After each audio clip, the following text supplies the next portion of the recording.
and welcome to Real-ationship Talk, the podcast hosted by yours truly, Teresha Young, relationship master coach, where we have open, non-judgmental, heart-to-heart conversations on love, self-love, self-care, dating, and relationships.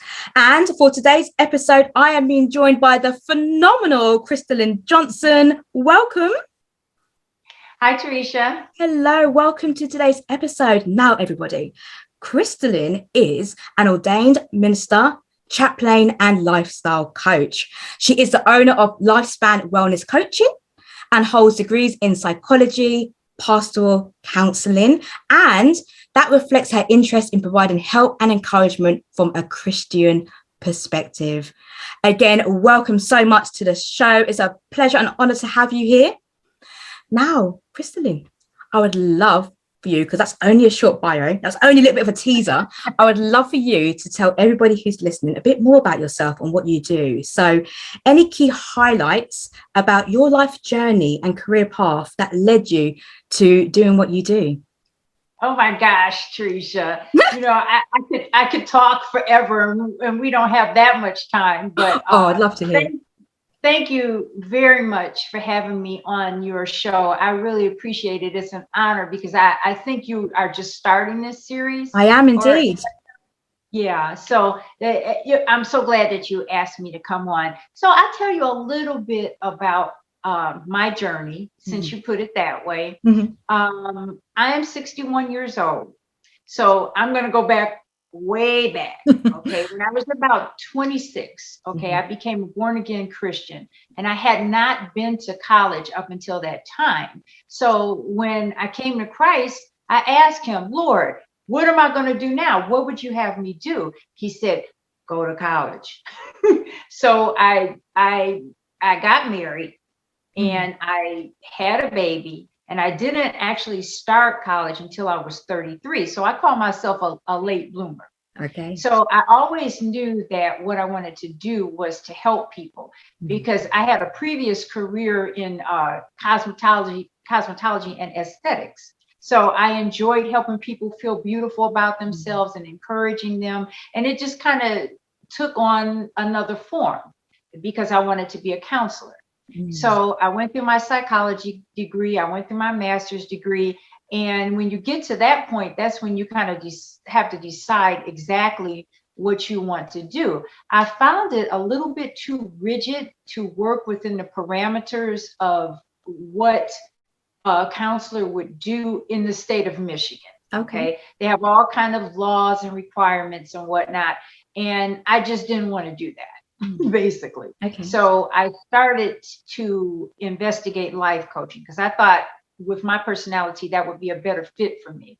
So I started getting into that. And then I had at first a little bit of a difficulty finding my exact niche. But I tell you, the Lord is faithful. You don't have to really think that hard. All you have to do is go with the flow. So that's what I did. And as I got older, things started to fall into place. And that's kind of where I am right now, because as I was getting older, I was really taking care of myself, which is also in my background. You know, I used to be a professional model. Did you know that? I did not. Model and beauty queen. Okay. Go you. Hey.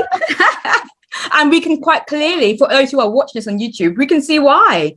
Oh, well, thank you. That was many moons ago. But when I was a child, I was very much encouraged to keep myself together. And that was always in my mind that as I got older, I was going to continue to exercise. I was going to continue to, keep my weight down. I was going to continue to work on myself. And it was just always there. So as I got older and older and older, people started, saying to me, well, you and your daughter look like sisters, and I mean, that's quite a compliment. My daughter is 32 years old, and it just started to kind of sink in. Okay, well, that can be my niche. I can work with mature women and encourage them on how to, continue to care for themselves. Like you say, self-love, self-care, continue to be healthy, vibrant. It's not like as you're getting older that you just have to go with the deterioration because it is going to happen. you lose hormones, you lose different things in your body. And if you don't replenish those things, then you are going to start looking old. So last year, I turned 60, and it was like a light bulb went on in my head. Bing, bing, bing, bing, bing, bing. And I said, okay, wait a minute. 60 is the new 40. Mm-hmm. And so it was just, revelation time. And so that has become my little mantra. And that's what I'm working on, right now, is to encourage women as they mature. I think it's just so important. In our Western world, in our Western society, we revere youth.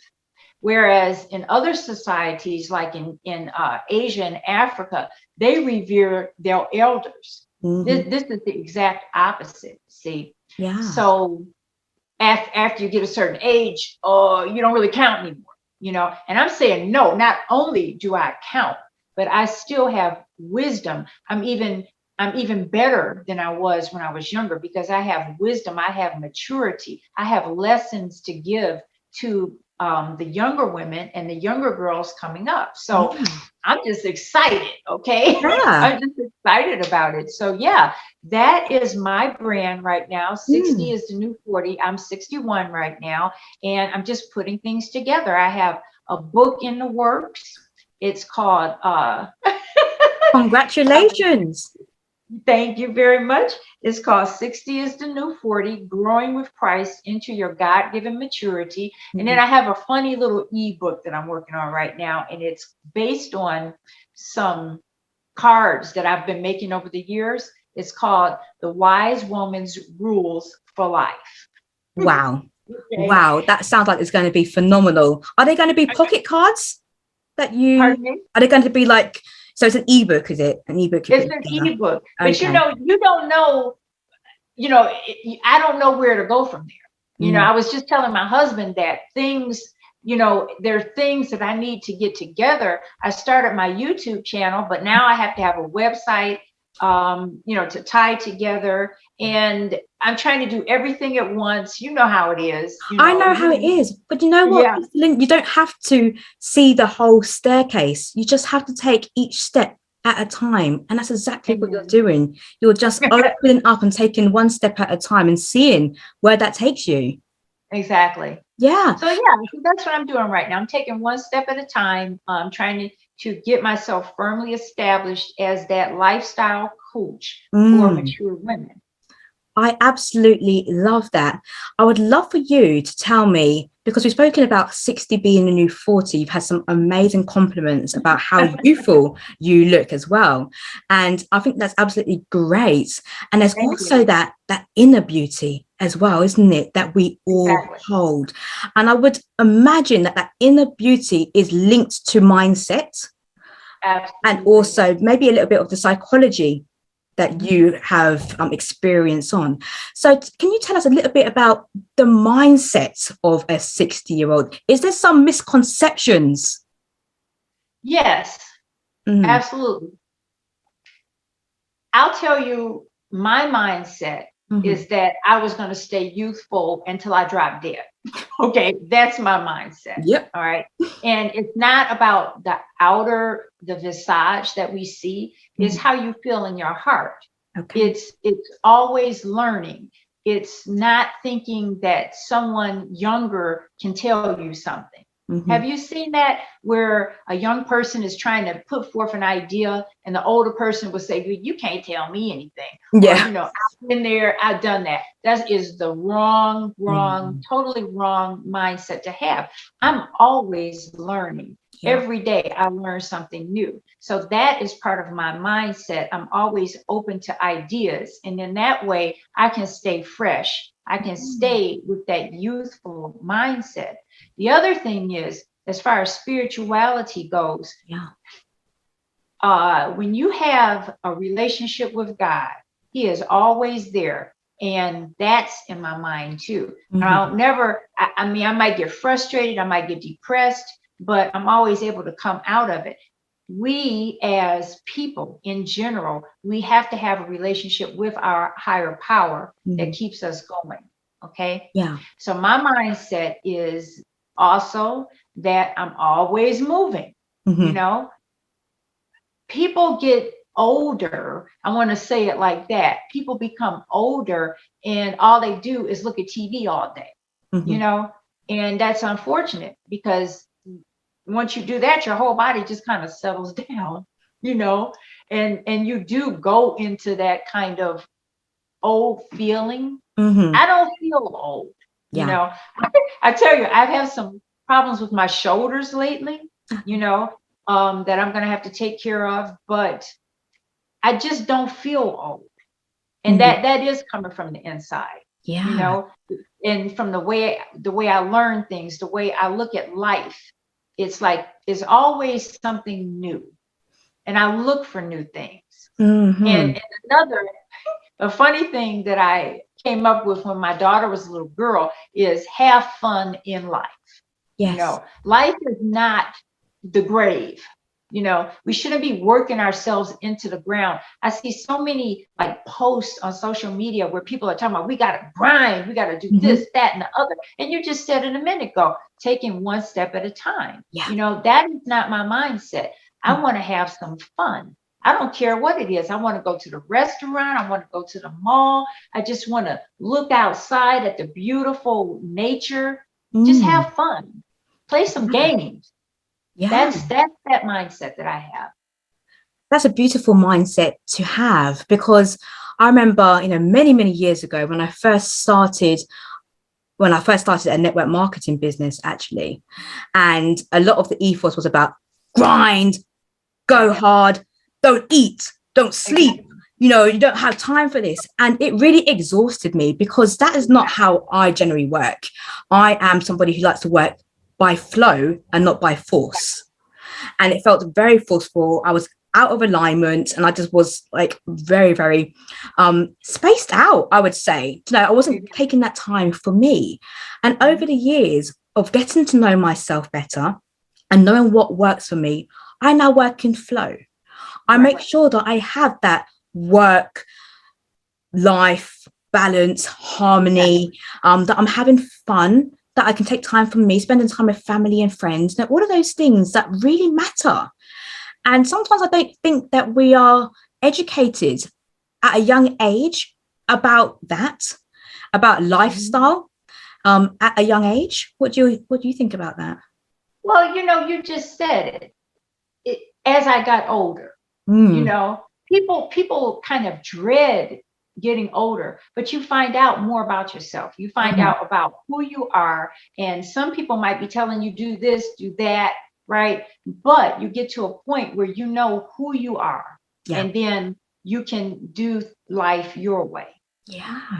I'm at a point right now, I don't want to rush Mhm. for anything. Okay. Yeah. If it involves rushing, the answer is no. Mm. Okay. And because I know that doesn't feel good to me, it makes me feel stressed.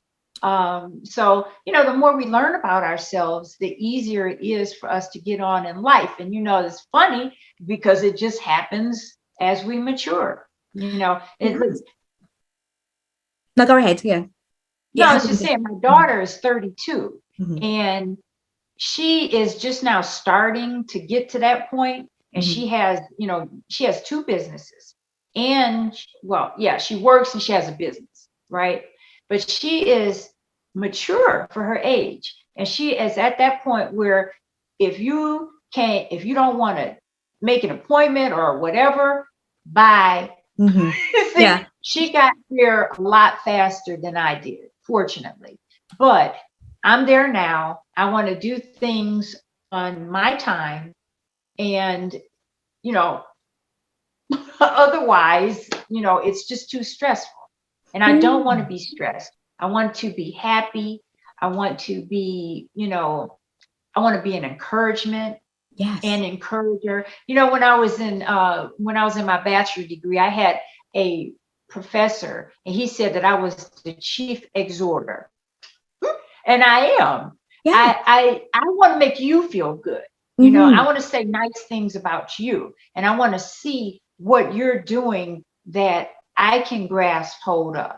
Yeah. Because I think whoever I'm talking to or in in contact with, I can learn something. Yeah. You see? And that's really interesting, because what you've said, during our discussion is the importance of being a learner. Keep educating yourself, not to think that just because you are older that you've learned everything and that you know everything, that it is a learning process, and that we can learn from people who are younger, from us as well. So how do you ensure that you stay fresh and that you know what is happening? I got that 32-year-old daughter. Amen. I have some younger cousins, and I stay in touch with them. But my daughter, she's the main one, though. I mean, she tells me everything. We went to the mall the other day, right? Yeah. And she had banging eyeshadow on, right? And I said, girl, I'm getting that. I don't care how old I am, right? Even if I just put a little bit of it on, I'm wearing it. And, I can't dress like I'm 25, right? I'm just a little bit more dignified, but not like Mother Teresa. But that's how I look at the trends. I have the YouTube channel now. I have to look at the skincare. What's new? What's hot? What's different? So I read and I see.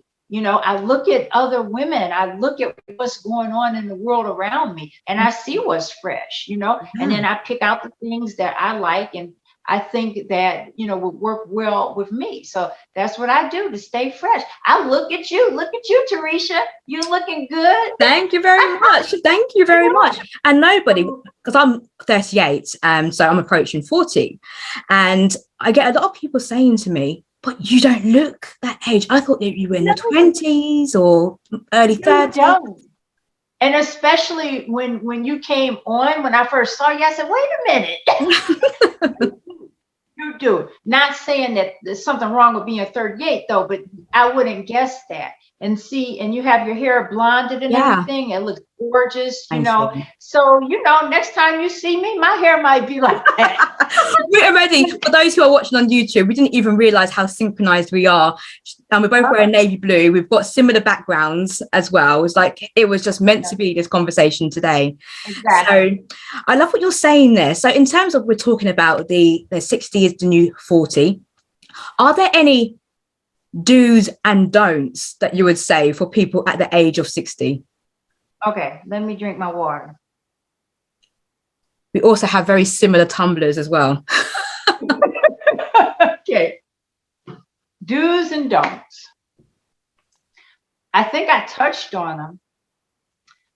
Do not close your mind off to new ideas. Okay? Listen to people. Don't think you know everything, because you don't. Oh, but that was a do. Do listen to people. Do watch the trends. Do, look at others. Look at what's happening in the world. Find out. Play with kids. I am so, I so love to play with children. I like to see babies, when they're born. I like to go to baby showers. Do those things that young people do. And just basically just don't close yourself off to ideas. Don't let yourself gain weight. Okay. That's kind of a funny one. But in my experience, when I'm overweight, I feel old. I can't move as well. And another thing is when you have more weight, you have pressure on your joints, your hips, your knees, and then you have to go get surgery and all of that. So I would say, do make sure that you eat right. Don't start eating a lot of junk, and just keep your mind open to ideas. If I think of something else, I'll say it. But those are the main things that I can think of. You have to stay open-minded to ideas. Travel. Don't just stay in one place. Go to a hotel. If you're older, just go do things. Don't get stagnant. Don't wear the same clothes all the time. And I think that's really interesting, because when we are of a younger age, we get told to plan for retirement, for example. And that whole concept for me personally, I think it sounds like it's the end, doesn't it? Exactly. Plan for retirement, for things coming to a closure. And if we can adopt a different mindset early on to say, we are planning for the future, but how we are going to continue living life to the fullness of what we can achieve, experience. If we start thinking from that from an earlier age, we're not resigned to this concept of, oh, it stops at 60. Now we sit down, we watch TV, and we don't do much at that age. So for me, it's kind of a bit more planning about what are we going to do. Having goals, I think, is probably really important. Goals. You're absolutely right. Now, my husband brought that up the other day. He was saying that my daughter at this earlier age in her life, she needs to start planning for when she gets older. And that is true. You want to have your retirement fund, your pension, this, that, and the other. That is absolutely true. And you have time at that time, right? Yeah. And so then when you do get older, then you're able to enjoy the fruits of your labor, because that is true. You do need to plan. Yes. Absolutely. You do need to have goals. I learned from my mother that goals keep you going. Goals keep you going. Absolutely. So yes, you do need to plan. You have your plan, but that doesn't mean that you can't, sneak out a little bit at times, right? And just have fun in your life. Do things. Explore sometimes, right? Yeah, absolutely. I agree with that. It's striking that harmony. It really is. And just seeing how, we can be content in so many different areas of our life. And when I work with my coaching clients, I like to use a coaching tool called the Wheel of Life. And you just basically look at so many different areas of your life, your health, your career, finances, family, friends, social element, your relationships. And you just assess how content are you in each one of those lives, in each one of those areas. Are you on a scale of 1 to 10? Is it 10 maximum contentment, or is it 1? Now, if you're finding that you're rating yourself really lowly, then find ways to fulfill yourself, to fulfill that area. And it's a constant audit, I would say, of where we are in life. It's an evolution. We're constantly evolving. If we aren't evolving, then what's the opposite, right? Yeah. Constant evolution. Absolutely. I would say that there's a little concept out there, is that we're not a tree. We can actually move. So we can move and we can grow and we can flourish. I would love to hear a bit more about the Christian perspective that you have, and how you, or if you use that in your lifespan coaching business with your clients. Absolutely. Well, that's who I am, right? That's who I am. So I always use it. I have biblical references for everything because the Bible is the book of life. You see, so how we're living, it tells us how to live. How to treat other people. How to how to treat other people. And because we aren't just by ourselves in life, we have to know how to do that. So my perspective is always, that is that I don't want to give that old thing where they say, what would Jesus do? Because I'm not Jesus, right? But I do use my Bible all the time. Even if you go to my YouTube channel, I say, how you guys doing today? I'm joyful in the Lord, right? So then that one is coming from Nehemiah 8:10, excuse me. The joy of the Lord is my strength. You see. So those things, verses are always in my mind. And if I'm talking with someone and the verse just pops out, there it is. I never want to hit somebody over the head with my Bible. But when you talk to me, you can definitely know that, I'm a Christian. And I'm happy. Praise God. Hallelujah. Sometimes people are just kind of even scared to share their faith, or you know what I mean? Yeah, I know that. And I wonder why. Do you have any reason why you feel that is? Because Jesus is not in style. You know what I'm saying? He's not fashionable.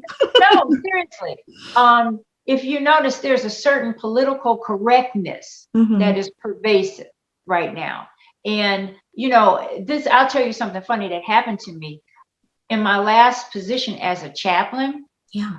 they asked me to introduce myself. And I gave a little introduction. And at the end, I said, amen. And I said, amen, you know, like that. And everybody laughed, right? Well, later on that day, I got an email that said I wasn't to say amen. Okay. What? I'm a Christian chaplain. This is a hospice, and I can't say amen. You know, and they said, well, it's in our employee handbook that we can't talk about religion in the workplace. Okay. So obviously I quit that job, Teresha. Yeah. Okay. It wasn't aligned with where you are and your principles. Exactly. That's absolutely ridiculous. So basically you're telling me that I can't be who I am, you know? So that's what I mean. There's like a, it's just not politically correct, unfortunately, but those of us who are followers of Christ, we're going to do it anyway. Yeah. You know, I pray wherever I go. You know, I'm not worried if you're offended. Why would you be offended about the gospel? You see, people who talk to me, people who interact with me, they know who I am. Yeah. Yeah. Yeah. So I just, it's everywhere in my life because that's just who I am. I don't have to like insert it. It's just who I am. I love that answering your question? It does, yeah. Because I love what you're jumping on there, because a key thing what I'm hearing is the power of authenticity and not changing who you are for somebody else or to fit the mold or for some sort of societal or cultural pressure that sometimes we might experience. And I believe they said that. Yeah. Have you felt, I mean, other than that situation and that experience that you just shared there, that you have had pressure on you during your life journey to be someone that you're not? Sure. A lot. Sure. Yeah. Have you got a particular experience you could share? I'm trying to think. I have to think about that one, Teresha. That's because you know sometimes there has been that one, that example that I gave you though, that was like the most ridiculous that has ever happened to me. Yeah. Where somebody came out and told me that I actually couldn't say something out of my mouth.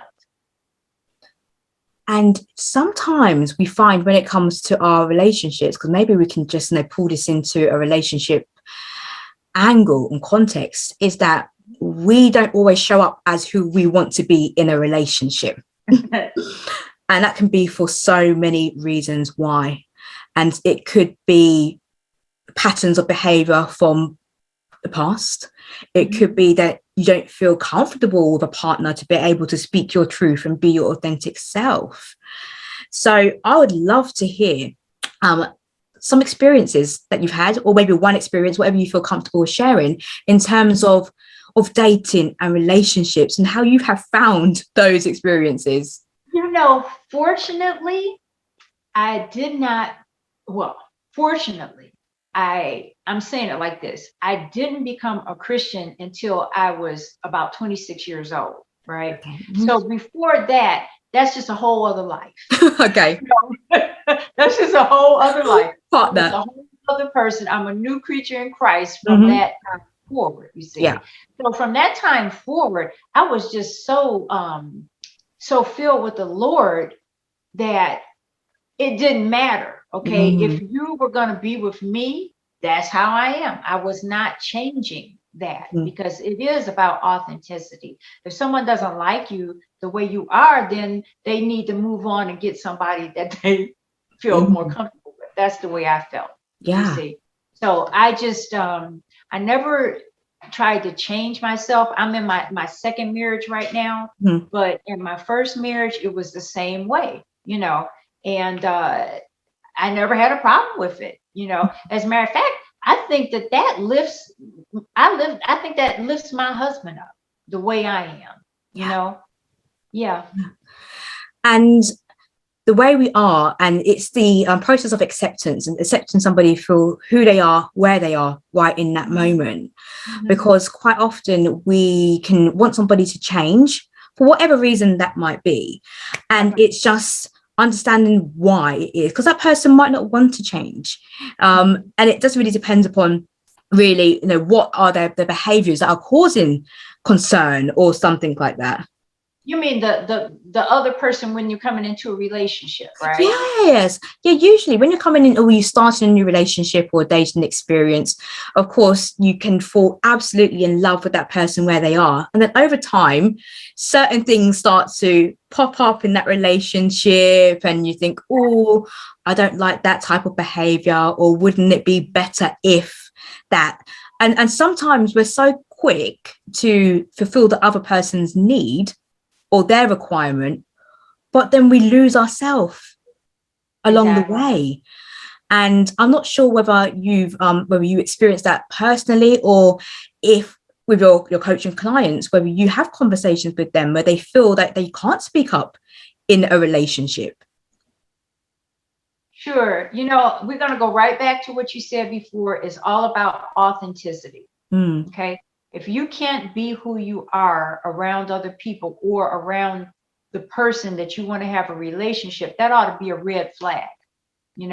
Sometimes though people, and I want to say women in particular, they want that relationship so badly, right? Like you said, you fall absolutely in love. Although I really don't know how you fall in love with somebody that is not on the same wavelength. So here is a verse for you, okay? Do not be unequally yoked with an unbeliever. And that doesn't necessarily mean an unbeliever.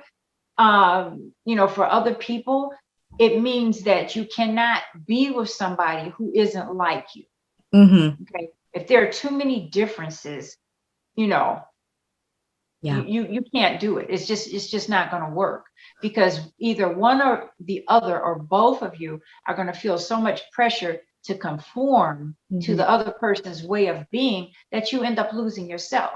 And then, so what is it? You gain a relationship, but you lose yourself. If you can't be yourself in a relationship, what is it all for? We're all on a journey to find someone that we can go through life with that likes the same things we do, that are on the same wavelength.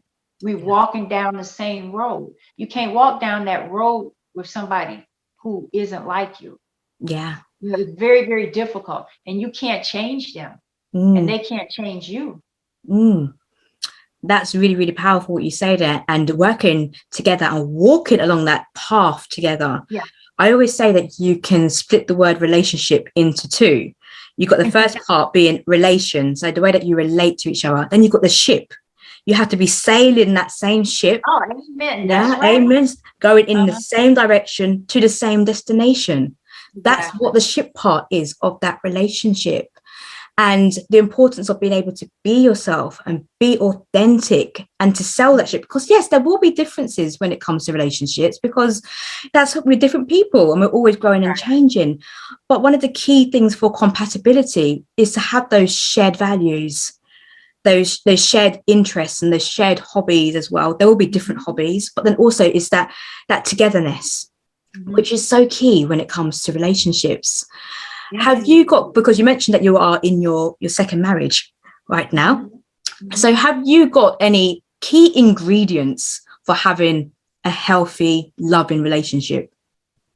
Well, something, as you were talking just then, the word acceptance just kind of jumped out at me, because that's another thing. Sometimes in our relationships, we expect a person to be absolutely perfect, to meet every criteria that we have, and we're looking for Mr. Right or Miss Right, and that person just doesn't exist, because that's a fantasy. Real people are real people, right? Acceptance, right? Being an older, mature woman. I got stretch marks and everything, you know what I'm saying? and I often thought when I was ready to get married again, I looked at myself and I said, well, you know, if I get a new husband, is he going to accept me? Is he going to think I'm beautiful? You Mm. know?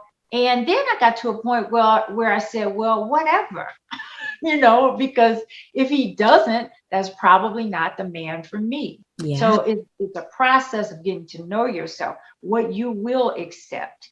Mhm. And it's funny because when I did get into that mindset, I found that my husband was accepting of me and I was accepting of him. We're not perfect, Mhm. nobody is perfect. But as you're on that journey together, you accept that person's foibles. Mhm. And if you don't, you're not going to make it. Yeah. Yeah, I hear you there. And a key thing that you're saying is self-acceptance there, because Yeah. once, for example, let's make reference to what you're saying about stretch marks. So once Yeah. you fully accept that this is your body and you will love yourself fully and completely for who you are, where you are right now, you are sending out that energy to be in vibrational match to Exactly. your husband. Because if you're putting Mhm. out the energy to say, I love myself for who I am, I accept myself for who I am, then your husband comes along, he's a vibrational match to that energy, because he's like, yes, I will accept you because you accept yourself. It Yeah. all starts with us. And Yeah. we have to do that inner work, self-love, self-care, self-acceptance. If we want somebody to accept us, we first have to accept ourselves.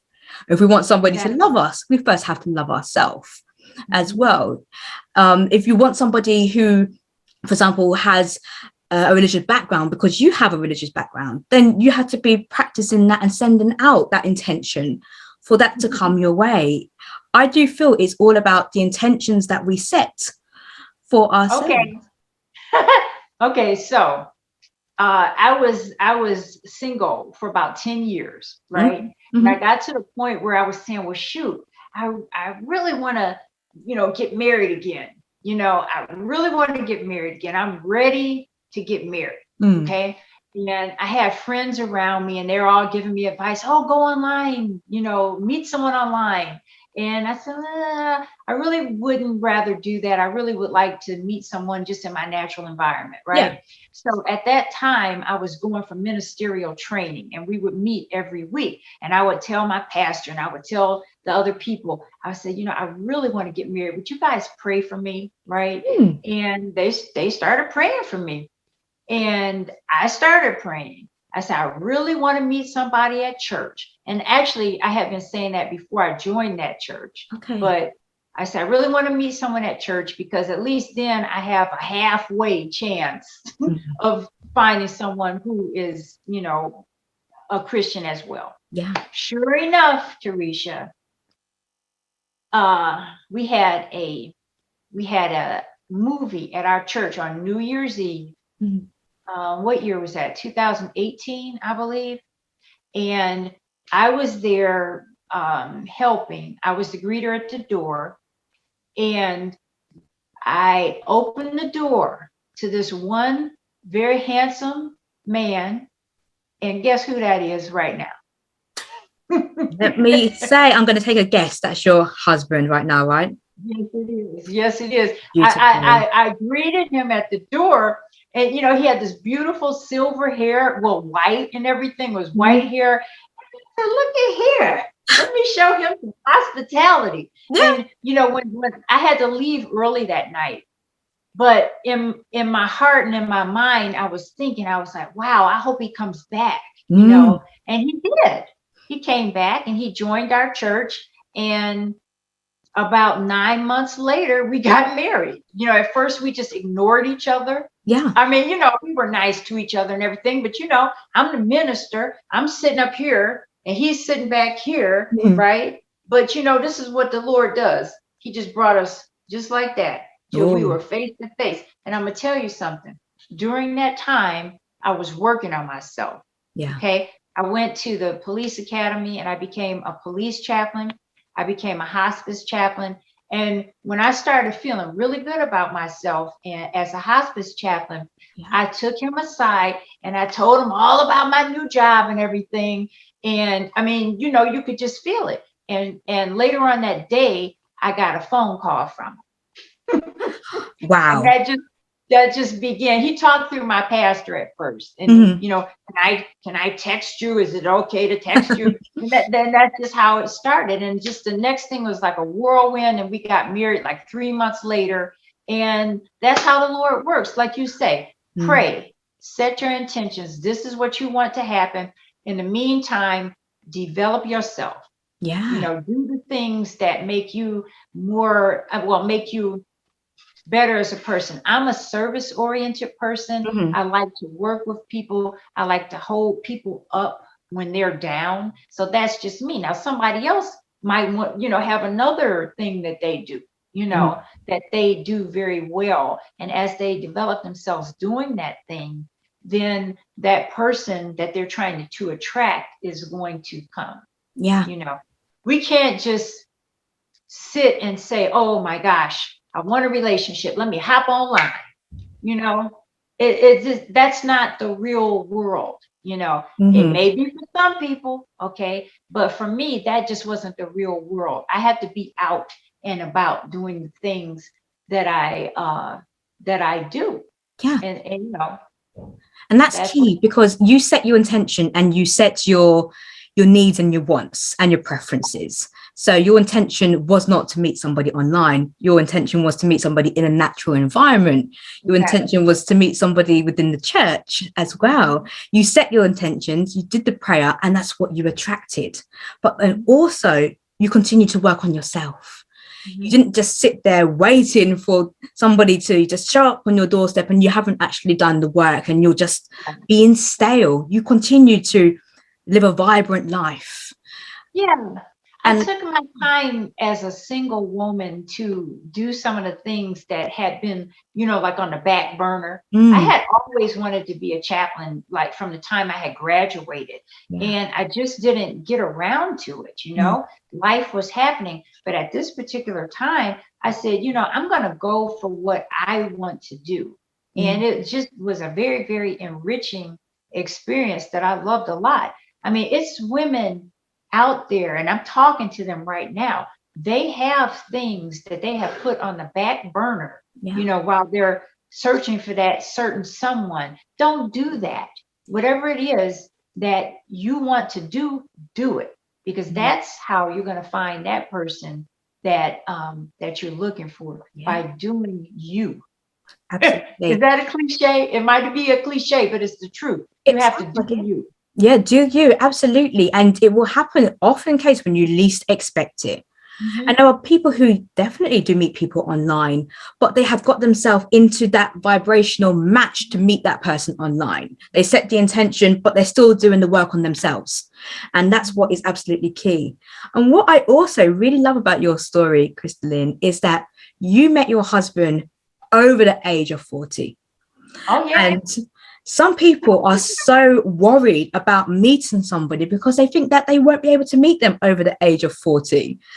But I was yeah, 57. 57 when you did you at that point, being that you were single for a while as well, think it's not going to happen for you?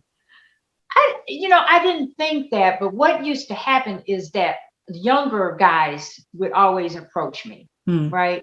I didn't have a whole gaggle of people. This is what my husband said. He said he was scared to talk to me at first because he thought I would have a lot of, other suitors. I didn't have any, you know, but the ones who did, tend to talk to me were much younger. And Mm-hmm. I knew that I really didn't want anyone much younger because, they're in a different life stage. They want to have kids and things like that, and I wasn't able to do that. So I didn't feel because of my age, but I just felt that, it was going to have to be somebody closer to my age. Yeah, You know, yeah, and, when you have that faith, Teresha, I had that faith really that, God might take his time, but he's always on time. You mm-hmm. know, you never know when it's going to happen. I was keeping myself up, going to the gym, eating right, trying to dress well, and all of that. So I knew I was attractive. It wasn't that so much. It was God's timing, Mm-hmm. and when he sees your faithfulness, You know, when I first went to that church, I didn't have the idea, oh, I'm gonna go to church and meet a husband. You know, Yeah.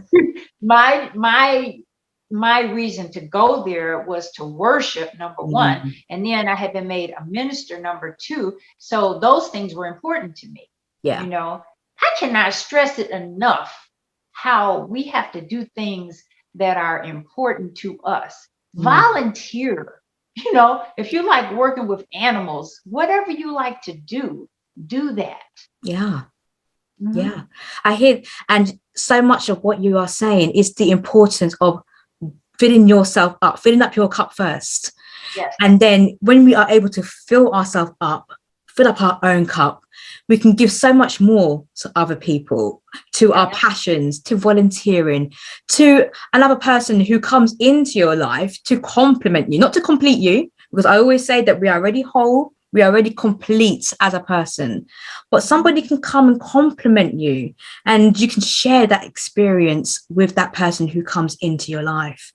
Because when I'm working with women who are over the age of 40 and they've been single, sometimes you just have to open up your parameters a bit more, in terms of what might be available as well. Not to say that you cannot, if you've got a man menu, so to speak, and all of these things that you would like on your man menu, it's maybe just opening up that parameter just a little bit more. Would you agree? You're absolutely right. Well, you know, when I said that the younger men were attracted, actually, my husband is 2 years younger than me. but so it was still a younger man. No, that's not that bad. But Yeah. when you say open up the parameters, there's a lot of African American women who say that they will not date outside of a Black man. Okay. And I said, well, I'm too old for that. Okay. I can't be that tight. I really can't. And I'm thinking in my mind, whoever, you know, approaches me and is going to be a good fit for me, that's who I'm going with. You know, because I can't, you know, you get to a certain point where, you know, you closing off your blessings. Yeah. You know, when you do like that. That's so true. So there's a lot of value to say if you look for the qualities of somebody and not necessarily the physical appearance, because we all know that looks can change for various different reasons as we age, or there could be some unfortunate reason why something's happened, illness, whatever that could be. Looks can fade and they can change, but if you focus on the qualities and how you want to feel within yourself, with that person in a relationship, then you're more likely to find that person or to have that relationship, which is, I think, is so key. What would you describe, keeping on the theme of relationships and love, what would you say is your personal definition of love? What is my personal definition? And this is personal. Yes. Okay. 100%. I appreciate my husband because he is a solid rock, you know, and I love that about him. Yeah. So my personal definition of love is I feel love when I can depend on that person, they can depend on me. We complement each other. We feel deeply. We have an intimacy. That's so important, to have that intimacy.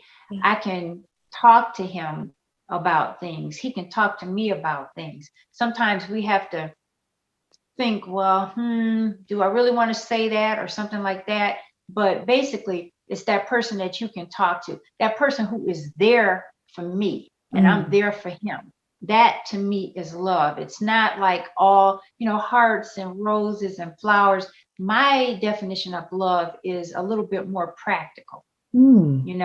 It's what we do for each other, how we're there for each other, you see, is what I think love is. So that is a good one. I mean, that's personal. It is personal, and there is no right or wrong answer to that, because love can be defined in so many aspects for different people. And it's important to know what that means for you, and especially for people who are searching for love, because if you don't know what you're looking for, then you will miss the opportunity when it's there. Yeah, it's that acceptance too. You know, I feel love when I feel accepted, and when I accept him. Yeah, you see. I love that. Because I mean, it's things that might be in the backdrop of people's lives. If you can't accept that, you can't love that person. You see, you have to be able to embrace that whole person, not just little bits. Well, he's good at this time, he's good when he does this, she's good when she does that. It's that whole person that you have to embrace. And when you can embrace that whole person, then that is love. Yeah, I completely hear that. And I know for me personally, love, I have to feel a sense of safety. Yes. In that relationship as well. And safety can also be a word that can be broken down into so many different components. But the foundation of feeling safe in a relationship is so important for me as one of my criterias as well, my definition of love, because there can be so much uncertainty. Sometimes people aren't even physically or emotionally available when it comes to our relationships. And then that can make you feel anxious. You may become a bit avoidant, start pushing people away. But I know that when I'm in love, I feel completely safe in it. And another one of my components, is appreciation of the other person. So I'm sure you've got many situations where you will extend appreciation and thanks to your husband. And sometimes we're not very good in relationships of actually telling somebody thank you, or I appreciate you, and sending that out, because people love to be appreciated, and to feel valued in a relationship. When we went through our premarital counseling, that's one of the things that our pastor said about that men want to feel appreciated. And that feels like love to them. That appreciation. And I think one of the reasons why that could be as well is because, naturally, if we look at like energies and we think about the feminine energy, we've got the masculine energy as well. The masculine is very much a provider energy. Exactly. And that's what men will have probably more of the dominant energy of, is that masculine energy. They want to provide. So therefore, if they're providing, it's the appreciation, the receptive energy from the woman, if it's a man-woman relationship dynamic, is to say thank you. And for the man to also feel, okay, I want to give you something more now. I want to provide for you even more. So it's striking that balance as well. And particularly, what you spoke about with regards to opening up the parameters and saying some people won't date necessarily out of their culture for other reasons. However, sometimes there can be that mindset of not wanting to do that, but it's not always the most helpful. And I think if anybody has that mindset, is to understand why. Is it a stigma? Is it the fear of people telling you that you've lost your way? The fear of people not accepting that relationship? There's so many things I feel that can stop people from actually getting the love that they truly desire and deserve because of other people and external factors. You have to be open, but I just want to go back to what you said about the safety, right? Because you hit the nail on the head right there as far as love. But on Maslow's hierarchy of needs, right? Safety is right there at the bottom. It's the bottom rung. So if you don't feel safe with someone, that's another red flag, right? You have to feel safe. And now with what you were just saying, you have to open up the parameters. Okay. When you get to a certain age, and I want to say maybe 50, I don't care. Whatever somebody else thinks, that's their business. Because I have to live my life and I have to do what's best for me at that particular time. You see.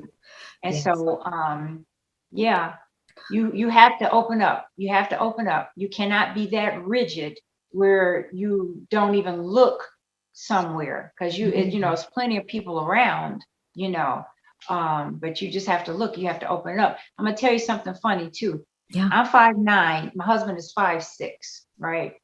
And when I first met him, I was like, oh man, he's so cute. He's so handsome. He's got that hair and everything. Mm. But I told a friend of mine, because she said, well, don't you know anybody like at church? And I said, well, there's this one really good looking guy, and I'm interested, but he's short. And you know what she told me? I said, he's so much shorter than me. But she told me, she said, dead looking in my eye, she said, are you going to let that stop you from being happy? Wow.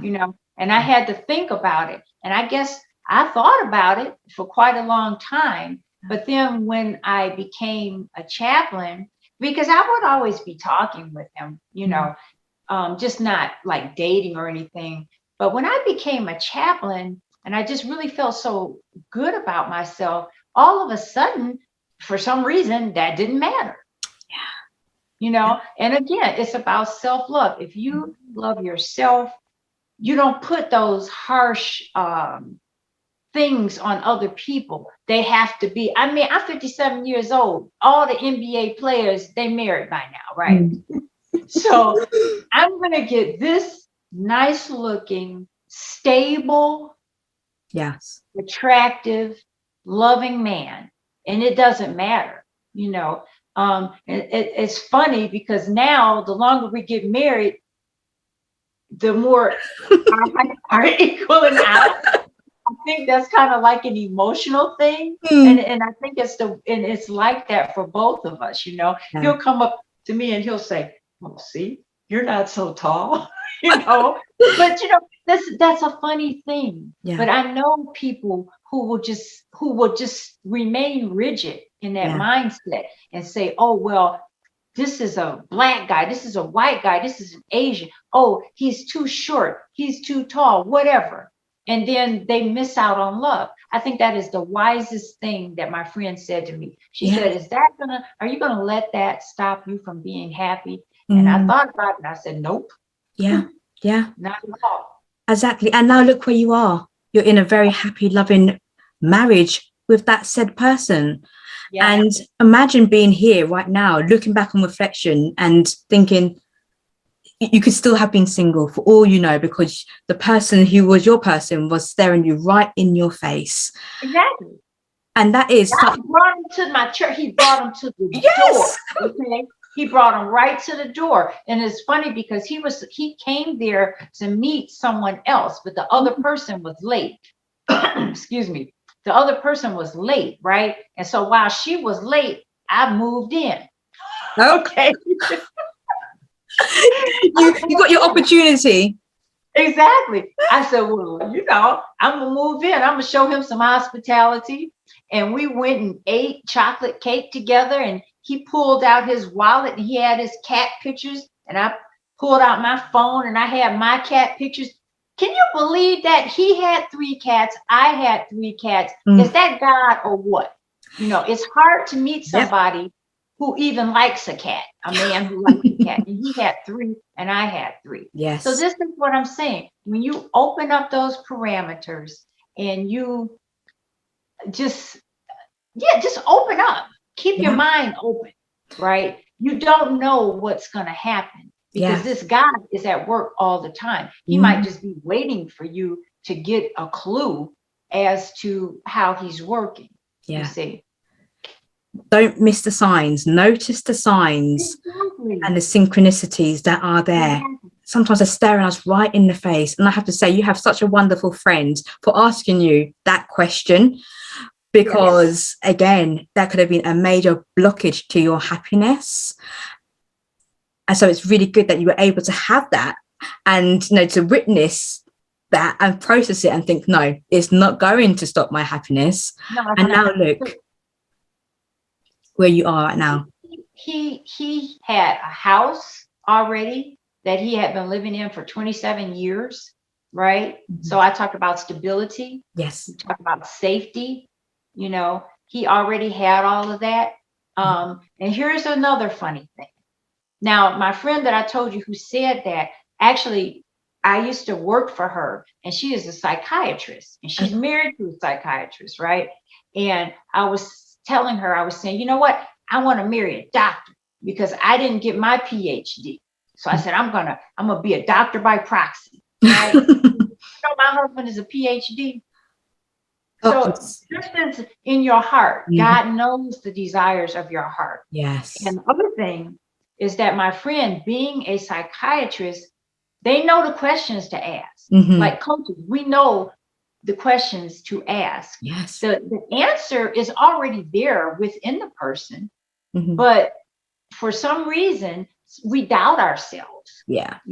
So we need someone to kind of encourage those things to come out. And that's what she did for me. We were just talking one day, and this was a wonderful friend of mine, just really turned out to be a wonderful friend.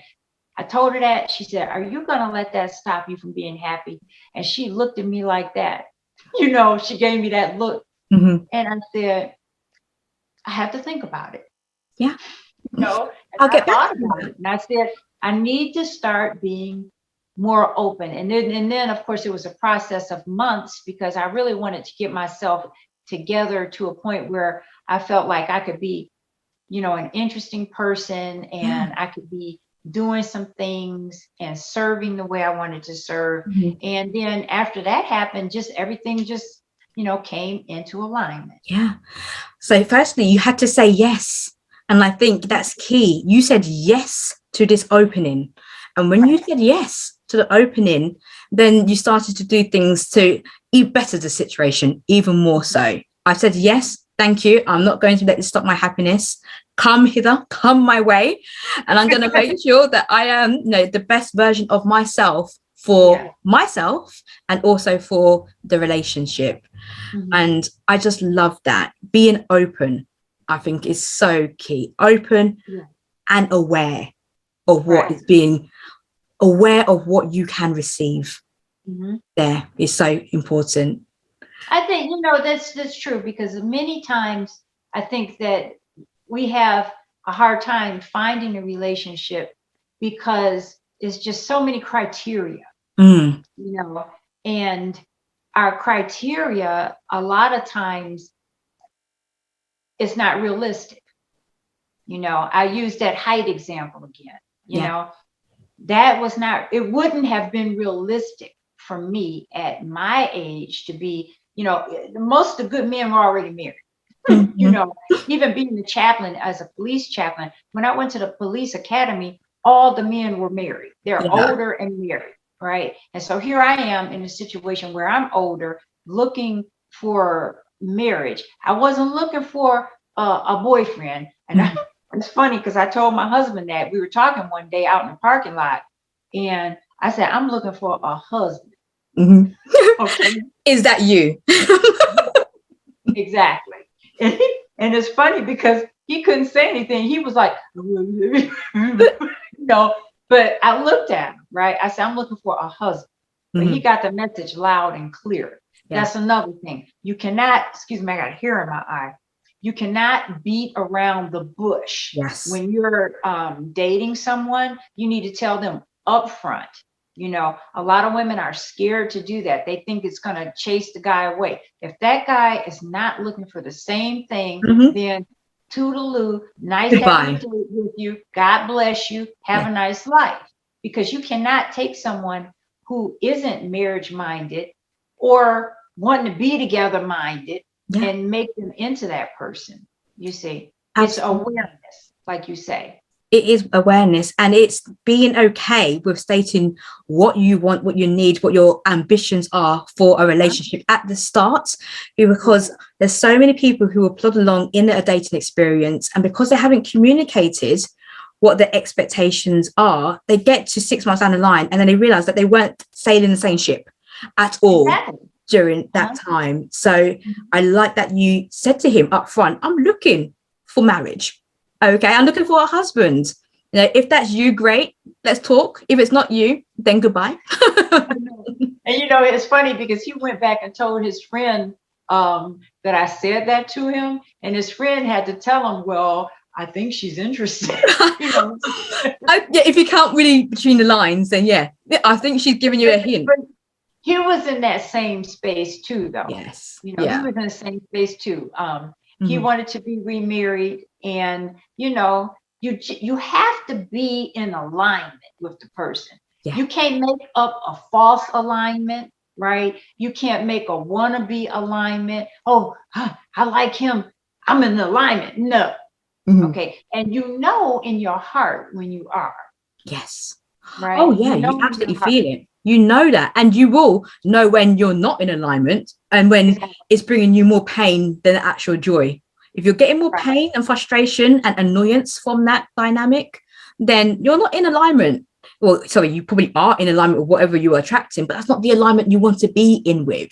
You want to be in flow, you want to be in joy, you want to be in happiness, love. And if you're not feeling that, that's the red flag.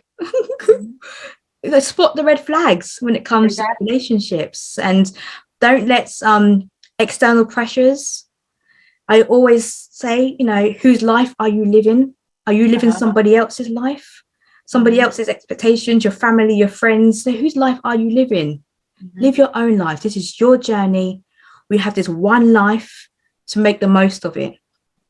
And I love the fact that you, no matter what age you were, you found that love and you attracted that love to you because you knew what you wanted, you set the intentions, you did your prayers, and you kept doing you. And that's amazing, Christallin. That you just wrapped it up.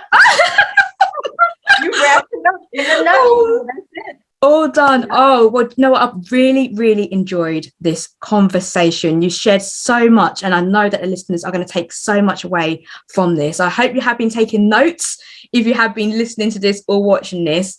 And Christallin, I would love for you to leave the listeners with one. I know we've left so many messages in this, but is there one key message that could help them along their journey of love, life, and relationships? Do you? Do you? Yeah, that's the one message. Exactly. Be authentic. Same thing. Do you? Be authentic. That's what you're going to attract. And if you are at peace with yourself, you love yourself, you've developed yourself, and you are doing you, everything will fall in. Yeah, that is it right there. That's it. That's it. Do you? And you know what? That is a powerful message for people to take away. Do you? Be authentic. Beautiful. Absolutely beautiful. Christallin, where can people find out more about you in terms of what you do, contact you, and any future activities you've got going on?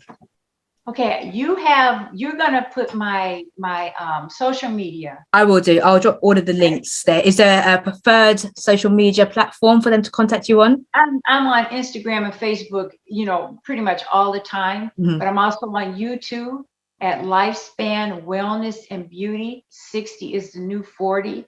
I can send you a link for that too if I haven't sent it to you already. I think I've got that link. Yeah. You can also email me at ChrystallinJohnson@gmail.com. Brilliant. And everybody, remember, Christallin said that she's got a ebook coming up, hopefully, in the future. So make sure you follow that and follow her socials, because I'm sure she'll be announcing when that is already and published there. Yeah. It's the ebook, and then I have the real book, you know, but the ebook came about again, you know, because my daughter, you know, and she says, Mom, you ought to be making an ebook, right? And I said, yes, you're right. Actually, my brother is a writer, and he has a publishing company, and he has many books out, and she writes, and I write, everybody writes. Why am I not writing? Yes. So you'll see a lot more from me, you know, in that area, as well as blogging, because I do love to write. And yeah, I will announce, you know, when those things come up. Oh, I'm so excited. I follow Christallin's account, so I know that I'm not going to miss out because I have FOMO. So I'm not going to miss out on any of her future activities. So be sure to follow Christallin. I'll drop all of her social media handles in the description section somewhere where this is posted. So, Christallin, a huge thank you so much for your time and energy, your wisdom and your insights shared today. And for everybody who has listened or watched this episode, thank you so much. And until the next one, do take great care of yourself and other people.